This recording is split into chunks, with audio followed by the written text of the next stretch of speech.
नमस्कार, आपके साथ मैं हूं पूजा कविया गोमा। स्वागत है आपका हमारी आज की खास पेशकश में। आज हम बात करेंगे ओपी राजभर की। जी हां, क्या वो अखिलेश से किनारा करेंगे? दरअसल उत्तर प्रदेश में हार के बाद समाजवादी पार्टी में कलह बढ़ती हुई दिखाई दे रही है। सपा प्रमुख अखिलेश यादव से नाराजगी की खबरें भी आनी शुरू हो गई हैं। शिवपाल यादव, आजम खान की नाराजगी किसी से छिपी नहीं है। अब सहयोगी दल भी भाजपा की तारीफ कर रहे हैं और अखिलेश यादव पर निशाना साध रहे हैं। सुहेलदेव भारतीय समाज पार्टी के प्रमुख ओम प्रकाश राजभर ने भाजपा की खुलकर तारीफ की। अखिलेश यादव पर एसी कमरे में बैठकर राजनीति करने का आरोप लगाया। ओपी राजभर ने कहा, मेहनत और हर समय चुनावी मोड में रहने को लेकर भाजपा की उन्होंने तारीफ की।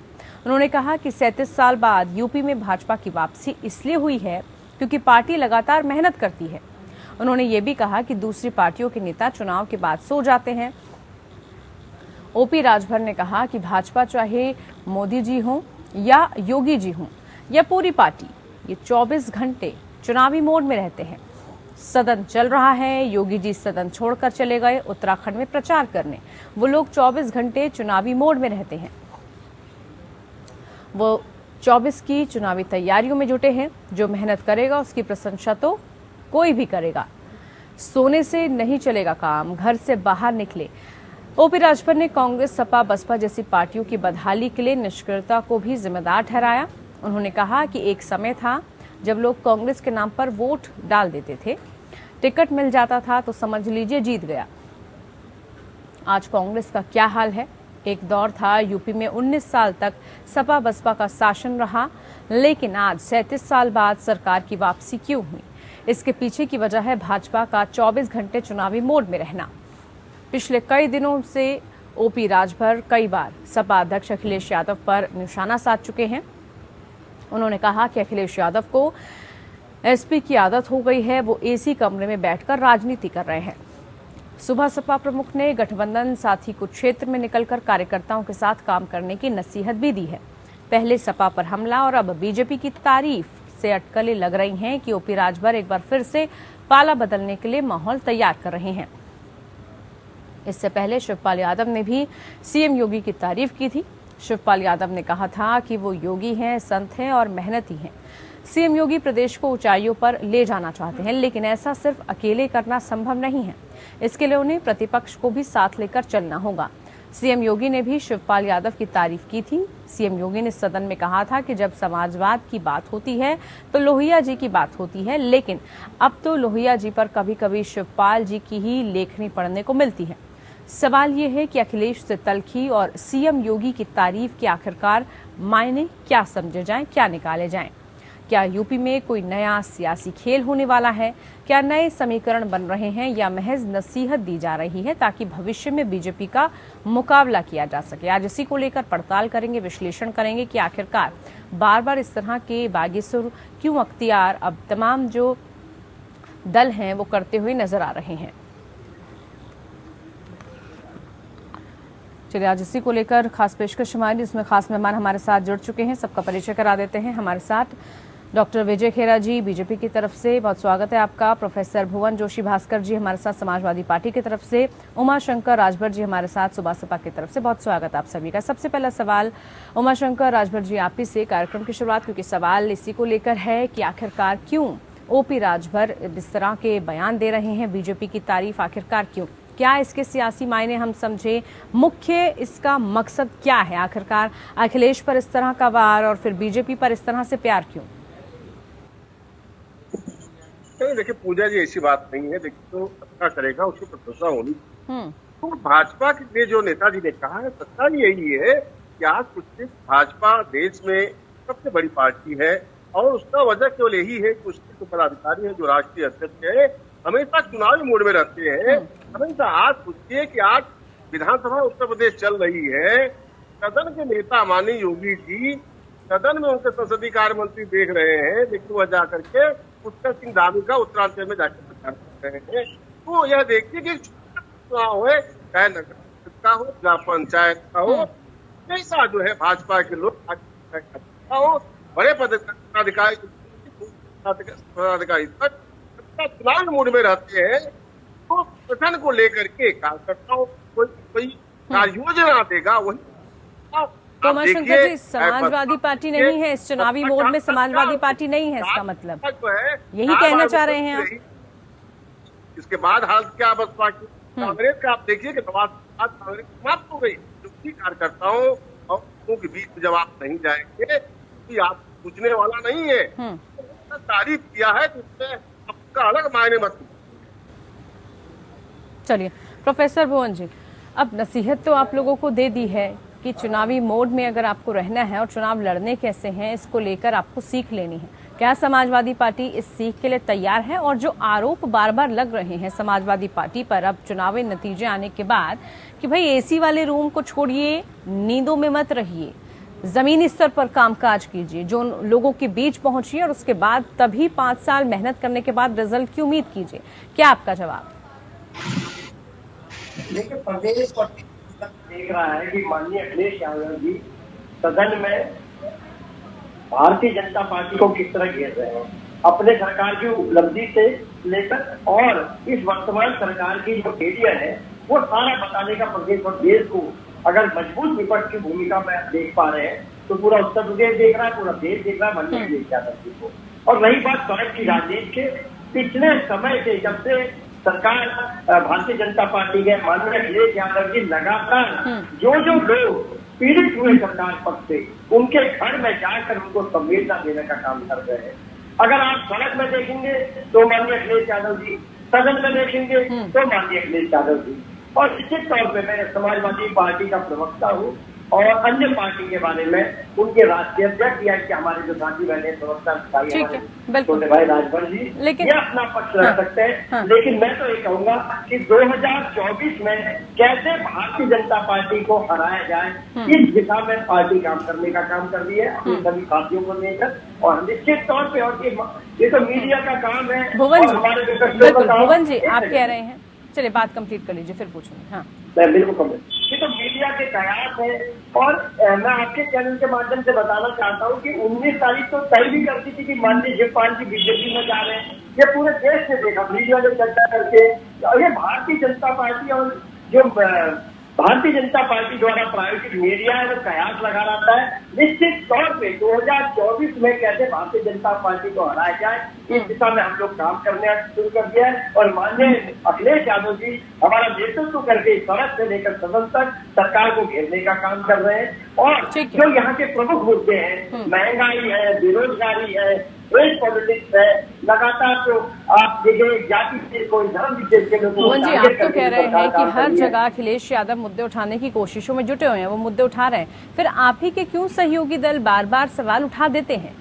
इस बात को लेकर ही तो सवाल है ना, क्यों फिर नसीहत देने की जरूरत पड़ जाती है? क्यों उनकी तरफ से कहा जाता है कि आप कार्यकर्ताओं के पास पहुंचिए, आप सिर्फ चुनावों में आखिरी समय में मत रैलियां कीजिए, आप चुनावों में आखिरी समय में मत जनता के पास जाइए, आप शुरुआत से लोगों के बीच जाकर जो समस्याएं हैं वो जानने समझने की कोशिश करें। भाई ये आरोप तो आपके साथी दल ही लगा रहे हैं ना, और आप कह रहे हैं कि अखिलेश तो हर जगह मुद्दे उठा रहे हैं, फिर ऐसा सवाल ही क्यों?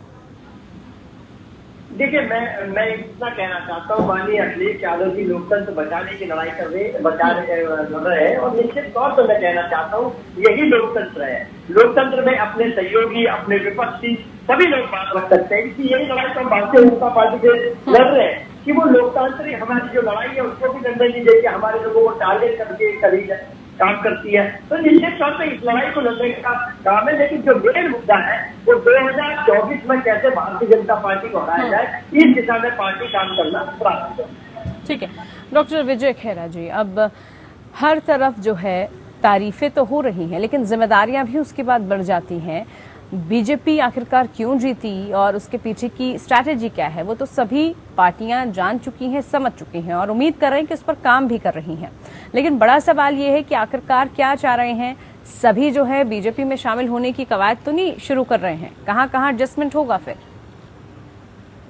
भारतीय जनता पार्टी को प्रचंड बहुमत दिया है जनता ने, इसलिए इसका तो कोई सवाल नहीं है कि हम किसी को लुभाएं या किसी को बुलाएं। लेकिन सवाल ये है, अगर कोई समाज सेवक है और निश्चित रूप से ईमानदारी की राजनीति करता है तो वो कोई भी हो, भारतीय जनता पार्टी में सबका स्वागत रहता है, अलग बात है। लेकिन आज जो हुआ है वो सवाल ये इस बात का है कि अखिलेश जी नेतृत्व की क्षमता रखते हैं या नहीं। हार गए अलग बात है, हार जाते हैं लोग, जीत जाते हैं। पिछली बार लोकसभा के चुनाव में सिर्फ 5 सीटें मिली, आधी सीटें बीएसपी से, हार गए बुरी तरह, अलग बात है। लेकिन जब एक उनका इतना परम सहयोगी अगर ये बोले कि ये एसी में बैठे रहते हैं, इसका मतलब ये बाहर नहीं निकलते हैं, जनता के पास नहीं जाते हैं। दूसरा वो फिर आरोप लगाता है कि कार्यकर्ताओं से जाकर मिलें, मतलब अपने कार्यकर्ताओं से ही नहीं मिलते हैं। और फिर ये कह रहे हैं कि जब वो हमें मिलेंगे तो हम उनसे बात कहेंगे, यानी जब मिलेंगे, यानी वो भी नहीं मिल पा रहे हैं। अब जब देखिएगा वो भी नहीं मिल पा रहे हैं इनसे, अब जब मिलेंगे अगर आपको वो बात करनी थी तो सीधी बात करते ना अखिलेश जी से, हम आपके साथ हैं, देखिए आप ऐसा सुधारिए। अब पब्लिक में ये बात कहने का मतलब ये है कि वो अखिलेश यादव की इमेज का चौपटा करना चाहते हैं टोटल। यहाँ आए वहां जाए कहाँ जाए वो तो मैं व्यक्तिगत नहीं जानता, लेकिन जो उन्होंने बोला है उससे स्पष्ट ये बात हो गई है कि अखिलेश यादव का चेहरा वो बिल्कुल बेनकाब करना चाहते हैं या चौपट करना चाहते हैं। तो इससे ज्यादा और बदनामी क्या हो सकती है कि वो लोगों से नहीं मिलते हैं। रहा अभी हमारे प्रवक्ता बोल रहे थे कि 2024 की तैयारी कर रहे हैं और हम उन्हें हराएं, कैसे हराएं इस पर विचार कर रहे थे। तो ठीक है, करें, वो तो अभी बता देंगे राजभर जी इनसे कि भाई आप एसी में बैठ के विचार करते रहे, यही चार्ज फिर लगने वाला है 2 साल के बाद। क्योंकि जनता तो योगी और मोदी जी के साथ है, खुल के है और सामने दिखाई दे रहा, वो तो काम बोल रहा है ना। चलिए, आप तो पूरी तरह से आश्वस्त हैं डॉक्टर विजय खैरा जी, आप तो आश्वस्त हैं कि तैयारी जोरों पर चल रही है, बाकी के देखें कि उनका होमवर्क क्या है। लेकिन उमाशंकर जी, बड़ा सवाल ये कि आखिरकार पब्लिक डोमेन में आके, इस तरह से मीडिया में आके ऐसी बातें क्यों? क्या अखिलेश यादव से टाइम नहीं मिल पा रहा बातचीत का? क्या सीधे तौर पर उनको ये बात नहीं कही जा रही? और फिर एक वक्त तक साथ रहने के बाद, हार के बाद ही इस तरह की बयानबाजी क्यों? बात को आप ध्यान रखिए, नेताजी का ही सुझाव था कि आज देखिए विधानसभा में विपक्ष के नेता माननीय अखिलेश जी ने ठीक से हर मुद्दे को उठाया है। तो आज देश में जो आप देख रही हैं कि महंगाई डबल डिजिट के नीचे नहीं आ रही है, रोजगारी की हालत क्या है कि युवा कहाँ कहाँ भटक रहे हैं, आत्महत्या कर रहे हैं, जो इलाहाबाद दिल्ली तैयारी कर रहे हैं बच्चे, उन हालत देखिए। तो देश में जो मुद्दे हैं उनको उठाने के लिए बहुत ऐसे मुद्दे हैं, लेकिन इसी बात का सुझाव परिणाम आप मान के चलिए कि जो असर हुआ है माननीय अखिलेश जी के ऊपर कि आज विधानसभा में, जब से विधानसभा 23 तारीख से चल रही है, हर मुद्दे को पुरजोर कोशिश करके उठा रहे हैं और जनता के बीच में इसके बाद जाने का प्रयास करेंगे। और छोटा सा उदाहरण मैं आपको दे रहा हूँ, आप सोचिए दिल्ली में केजरीवाल जी छोटी सी पार्टी दिल्ली से शुरुआत करके आज वह कई प्रदेशों में चुनाव लड़ रही है और पंजाब जैसे धड़ाधड़ाई सोचिए कि अपने को सबसे पुरानी पार्टी कहने वाली कांग्रेस आज कहाँ चली गई। तो वह भी हमेशा भाजपा का जो है वह भी तारीफ करते हैं कि जिस तरह से भाजपा चुनावी मूड में रहती है, उसी तरह से आम आदमी पार्टी के लोग भी चुनावी मूड में रहते हैं। तो अगर अखिलेश जो है उसी तरह से एग्रेसिव है और भाजपा को अगर हराना है तो आपको एग्रेसिव होना, जैसे ममता दीदी जो है पश्चिम बंगाल में करती है, वैसे ही हरा सकते हैं आप एसी कमरे में रह करके, या मायावती जैसे आप वहाँ एसी कमरे से आदेश दे करके कार्यकर्ताओं में आप जोश नहीं भर सकती है। जब तक आप कार्यकर्ताओं के बीच में नहीं जाएगी तब तक कार्यकर्ताओं का उत्साह नहीं बढ़ेगा और वही कार्यकर्ता जाकर के रोड पे हर मुद्दे को जाकर के उठाता है, लड़ता है। तो वह नेताजी का जो सुझाव था अब माननीय अखिलेश जी को ऊपर असर कर रहा है। चलिए, अब ये जो नसीहत है ये कितनी कारगर साबित होगी, या सिर्फ नसीहत ना कहें कोई नया सियासी खेल चल रहा है? इसके पीछे की वजह क्या है और क्या इसके अंदर नई सियासत देखने को मिलेगी? प्रोफेसर भुवन जी, सवाल सीधा ये कि कई बार राजनीति में इस तरह की नसीहतें दी जाती हैं, लेकिन अगर कहा जाता है अच्छी है तो उसको मानने में हर्ज ही क्या है? अगर आपके साथी दल आपको कोई अच्छे एग्जाम्पल्स दे रहे हैं, आपको ये कह रहे हैं कि देखिए राजनीति करनी है तो शुरुआत से करनी होगी, जमीनी स्तर पर करनी होगी और कार्यकर्ताओं से जुड़कर करनी होगी, तो फिर इसमें बुराई क्या, इसमें गुरेज क्या, इसमें हर्ज क्या? लोकतंत्र की जो परंपरा है, लोकतंत्र का जो अच्छा स्वरूप है वो यही है कि सभी विचारों को दिया जाए और मतलब उसको सुना जाए और जो अच्छी बातों को इंप्लीमेंट करा जाए। इसके साथ साथ मैं कहना चाहता हूँ गठबंधन धर्म में इसमें चर्चा होगी अपने उत्तर प्रदेश में कि गठबंधन धर्म कौन निभाना जानता है। इसमें निश्चित तौर पर अखिलेश यादव जी ने जो अभी एकदम नया, मैं आपको वृत्तांत बताना चाहता हूँ, अभी माननीय जयंत चौधरी जी को भी जो हमारे पास बहुत ही मजबूत पार्टनर है उनको भी सम्मान देने का काम करा और सदन में भी सम्मान देने का हमारे प्रवक्ता साथी भी जानते होंगे जो सुभाष के प्रवक्ता यहाँ बैठे हुए हैं। जब माननीय राजभर साहब वहां पर बात रख रहे थे, किस मजबूती से अखिलेश यादव जी ने आकर मजबूती से उनकी बात को साथ में सहयोग देने के साथ रखा। ये गठबंधन धर्म निभाना आता है। भारतीय जनता पार्टी को भी लोग देख रहे हैं कि वो गठबंधन निभाना कैसा जानती है। बिहार में अपनी गठबंधन की जो पार्टी है वीआईपी मुकेश सहनी अध्यक्ष है, उनकी पार्टी को हड़प गए, उनके विधायक खा गए सारे। तो इस तरह से जो आज पूरा देश तुलना कर रहा है कि गठबंधन धर्म माननीय अखिलेश यादव जी से ज्यादा कौन निभा सकता है। तो यही तारीफ है माननीय अखिलेश यादव जी की, सभी का साथ, सभी को सहयोग और सभी को जो स्पेस देते हैं, ये क्वालिटी मेरे नेता को लीडर विद इंटरेस्ट बनाता है। विजय खेरा जी, मेरे हिसाब से तो इनको संस्कृति बदलनी पड़ेगी। बोलिए सर। हाँ, बदलनी पड़ेगी। एक है इनके दोस्त राजभर जी ने, ये जनता से नहीं मिलते हैं, यानी इन्होंने जनता को भी धक्का दिया है, कार्यकर्ताओं को भी धक्का दिया है। मैं चार्ज लगा रहा हूँ, राजभर जी लगा रहे हैं। हमने तो खाली वो देखा है कि इन्होंने पिताजी से माइक छुड़ा लिया था, इन्होंने चाचा को धक्का दिया था मंच पे, हमने तो ये देखा है। बाकी राजभर जी ने बता दिया जनता को धक्का। ये संस्कृति इन्हें बदलनी होगी, नहीं तो जो केंद्र में राहुल जी का हाल हुआ है वही हाल इनका होने वाला है, होता ही जा रहा है। जनता नहीं माफ करती है इस तरह से लोगों को। अब अपनी संस्कृति बदलें, क्योंकि हम तो चाहते हैं कि विपक्ष रहे, विपक्ष तो रहना चाहिए अच्छे लोकतंत्र के लिए, अच्छे जनतंत्र के लिए। लेकिन अगर विपक्ष धीरे धीरे अपने आप को, जैसे केंद्र में उन्होंने समाप्त कर लिया है राहुल जी ने, इस तरह ये भी समाप्त कर लेंगे अगर अपने हरकतें नहीं बदलेंगे। अब चार्ज इनके सहयोग ने लगाया, बस यही बात एक समझने लायक है। दूसरे सहयोग भी छोड़ के चले गए, जो अपने को नेवला कह रहे थे, कभी कुछ कह रहे थे स्वामी प्रसाद जी। अब उनके प्राइवेट सेक्रेटरी पकड़े गए हैं, नकली पासेस बना के रखे थे विधानसभा के, नकली नौकरियां दे रहे थे। तो अब ये सब फिर जब पकड़े जाएंगे तो कहेंगे हमसे बदले की भावना से हो रहा है, यानी चोरी आप कर रहे हैं 5 साल तक, आपका शासन आपको नहीं बचाता है। अब आप पकड़े, जब भी पकड़े जाओ तब पकड़े जाओगे। इसमें हमारा शासन हो या किसी का शासन हो, उसका क्या सवाल है, प्रमाण सामने आएगा। अगर आप पकड़े जाते हो तो पकड़े जाओगे। इसी तरीके से अब हो सकता है कि और लोगों को भी ये डर लगे जो बेईमानी में लिप्त रहे हों, उस समय सोच रहे होंगे कि अखिलेश जी आ जाएंगे तो हमें बचा लेंगे, क्योंकि अपराधियों को बचाने की तो चलिए ठीक है। आरोप सीधा सा समाजवादी पार्टी पर आप लगा रहे हैं, लेकिन यहाँ पर उमा शंकर जी जरा एक सीधा सा सवाल का जवाब दीजिए। जो इस तरह से पिछले कुछ दिनों से माहौल चल रहा है, उसके बाद से अब ये अटकलें लग रही हैं, इस तरह के सवाल उठने लगे हैं कि कहीं अखिलेश से किनारा तो नहीं करने वाली सुबह सपा। आखिरकार पूरा खेल चल क्या रहा है? नसीहत तक ये रहने वाली है कायम की भविष्य के लिए तैयारी जोर शोर से रहे, या फिर कुछ नए सियासी समीकरण भी देखने को मिल सकते हैं? सीधा सा सवाल। तो ध्यान रखिए कि नेताजी चाहे भाजपा पार्टी के लोग हो, वो भाजपा के साथ किस मुद्दे पर जाए। जो हमारा मुद्दा था सामाजिक न्याय समिति को लागू करने की बात थी, भाजपा के साथ हम 2017 में साथ में आए थे, 2 साल के साथ रहे, 14 साल का इनका उत्तर प्रदेश का वनवास हमने समाप्त किया।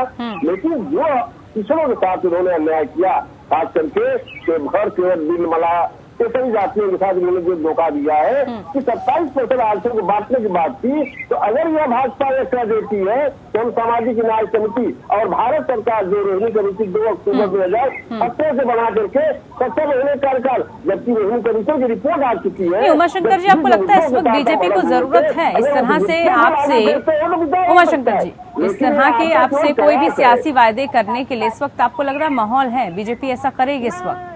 सत्ता में है वो, जरूरत कहाँ है? हम छोड़ के आए थे, अगर उस मुद्दे पे भाजपा विचार करती मतलब आप उम्मीदें लगाए बैठे हैं? ना, उम्मीद तो देखिए हर राजनीतिक क्षेत्र हर राजनीतिक पार्टी उम्मीद लगाती है। देश में लोकतंत्र में जो है यह प्रयास लगाया जा सकता है, इसमें कोई बड़ी बात नहीं। प्रोफेसर भुवन जी, उम्मीदें देखिए जग रही हैं, जागना आपको भी पड़ेगा, आपकी पार्टी को भी पड़ेगा। माननीय अखिलेश यादव जी 3 सूत्रों पे काम करते हैं। 25 करोड़ उत्तर प्रदेश की जनता की चिंता करते हैं, समाजवादी आंदोलन की चिंता करते हैं, और हम जैसे करोड़ों कार्यकर्ताओं की चिंता करते हैं। वो 3 सूत्री बात पे काम कर रहे हैं। राजभर जी, यहाँ पर तो समाजवादी पार्टी की तरफ से कह दिया गया है जनता के साथ हैं वो और जनता के लिए काम कर रहे हैं, लेकिन अब आपको लग रहा है कि जो आप नसीहतें दे रहे हैं उसका कुछ फर्क पड़ने वाला है, कुछ असर उसका पड़ेगा? या फिर आप भी देखिए, हर कोई राजनीति में किस तरह से चलता है वो हम देखते हैं। मौका परस्ती राजनीति का कितना बड़ा एक रूप है वो हम सबको पता है। अब मौका परस्ती के चक्कर में कहीं अब आप सोचे कि 5 साल क्या किया जाएगा, क्यों ना सत्ता पक्ष के साथ चला जाए, इस तरह की कोई बात तो नहीं सामने आने वाली कुछ दिनों में? हालात दिख रहे हैं ऐसे। हाँ, पूजा जी, इस बात का ध्यान रखिए, हम एक छोटे दल छोटी दल है। हमारी ख्वाहिश है उत्तर प्रदेश में हम यह 24 के चुनाव में अलग होकर के हमको दिल्ली में प्रधानमंत्री नेताजी को नहीं बनाना है। तो हम तो जिस गठबंधन में साथ है, माननीय अखिलेश जी के साथ है, अखिलेश जी के साथ है, क्योंकि जो जब तक पिछड़ों की आवाज उठाएगा, आरक्षण और संविधान की बात करेगा, हम उनके साथ रहेंगे। और यही बात भाजपा नहीं निभा पाई, इसलिए हम 2 साल के बाद उससे हम अलग हो गए। तो आज अगर देखिए विधानसभा सत्र चल रहा है, आज इसका प्रभाव नेताजी के सुझाव का है कि माननीय अखिलेश जी हर मुद्दे को अग्रेसिव बना के जितना उतावलापन से उठाए हैं वह कोई विपक्ष का नेता नहीं उठा पाया। आप देखें कि केशव प्रसाद मौर्य जी बोल रहे थे और किस तरह से टूटू मैंने और अखिलेश जी ने किस अग्रेसिव बना से इस मुद्दे को उठाया है। और माननीय नेता जी ने आप सोचिए महंगाई के मुद्दे को, बेरोजगारी के मुद्दे को, और सबसे बड़ी चीज राजभर समाज को हाईकोर्ट का एक डायरेक्शन आया है एसटी में शामिल करने का, वह विधानसभा में उठाए। तो अगर भाजपा की मंशा साफ, नेताजी तो कहे अगर भाजपा की मंशा साफ है तो आप उसको लागू क्यों नहीं कर देते। तो हम तो सामाजिक ठीक है, जवाब ले लेते हैं। मुद्दे को ऊपर है, हम एकदम खुला विजय खेरा जी, यह मीडिया केवल कयास लगाया जा रहा है। मीडिया अपने मन का पुलाव सब्जी बना ले, इसका कोई दोहरा नहीं है। चलिए ठीक है। डॉक्टर विजय खेरा जी, डॉक्टर विजय खेरा जी बताइए क्या, हाँ रिपीट कीजिए ना, आप क्या बोला, क्या कहना चाह रहे हैं? देखिए उनकी जो मुख्य मांगे हैं वो कह रहे हैं कि हमारी मांगों को लेकर अगर आप स्पष्ट तौर पर सामने आते हैं तो वो तैयार हैं आपके साथ आने में, कोई हर्ज नहीं है, कोई गुरेज नहीं है। देखिए आप पहले भी ये बात थी, हम शर्तों पर बिल्कुल कभी भी किसी को ज्वाइन नहीं कराते हैं। शर्तें अगर आपकी सामाजिक हित में है, लोगों के हित में है, जनहित में है, तब तो बात होती है। लेकिन आप अपने स्वार्थ के हित में शर्तें रखेंगे तो भारतीय जनता पार्टी प्रधानमंत्री जी ने सामाजिक न्याय समिति की बात की थी, तो उमाशंकर जी आप इसको क्यों बोल रहे हैं? जवाब दीजिएगा फिर बोलिएगा। एक मिनट, जवाब पूरा होने दीजिए, बोलिए डॉक्टर विजय। हमने बिना आपके चुनाव लड़ना मंजूर किया, आपकी शर्तें नहीं मानी। हमने कृषि बिल के ऊपर अपने सबसे प्रिय साथी को छोड़ा पंजाब में, अकाली दल को, लेकिन हमने शर्तें नहीं मानी, क्योंकि हम जिस चीज को जनहित में समझते हैं उसमें हम एक शर्त नहीं मानेंगे, सरकार बने और चाहे ना बने। अगर आप जनहित की बात करेंगे तो हम आपकी सारी शर्तें मानेंगे, लेकिन आप स्वार्थ से बात करेंगे, क्योंकि स्वार्थ से आप समाजवादी पार्टी में गए थे, तो आपको उम्मीद थी अखिलेश जी की सरकार आएगी, स्वार्थ से आप हमारी पार्टी में फिर आएंगे, अपने स्वार्थ की शर्तें रखेंगे, वो बिल्कुल मंजूर नहीं जाएगी। चलिए बिल्कुल उमाशंकर जी, देखिए यहाँ तो आपको लग रहा है कि जो उम्मीद है वो उम्मीदें अभी पूरी होती हुई नहीं नजर आ रही हैं। शर्तें अगर आप रखेंगे तो बीजेपी इस वक्त किस तरह से प्रचंड बहुमत के साथ और कितनी शक्तिशाली पार्टी बनकर अब सबके सामने है, लगता नहीं कि इस तरह की जरूरत है और इस तरह की शर्तें वो मानने वाली है। बहरहाल आगे क्या होगा, इसका सियासी खेल क्या देखने को मिलेगा और आगे भविष्य में किस तरह से जो एक दूसरे को नसीहत दी जा रही है, काम कितनी आने वाली है, ये देखना होगा। बहुत शुक्रिया आप सभी खास मेहमानों का कार्यक्रम में जुड़ने के लिए। जुड़े आप हमारे साथ और जुड़कर हमने इसी चर्चा की इसी बात को लेकर कि आखिरकार अखिलेश से क्यों किनारा करते जा रहे हैं उसके साथ ही दल और उसके साथ ही। फिलहाल के लिए खास पेशकश में इतना ही, बने रहिए हमारे साथ। नमस्कार।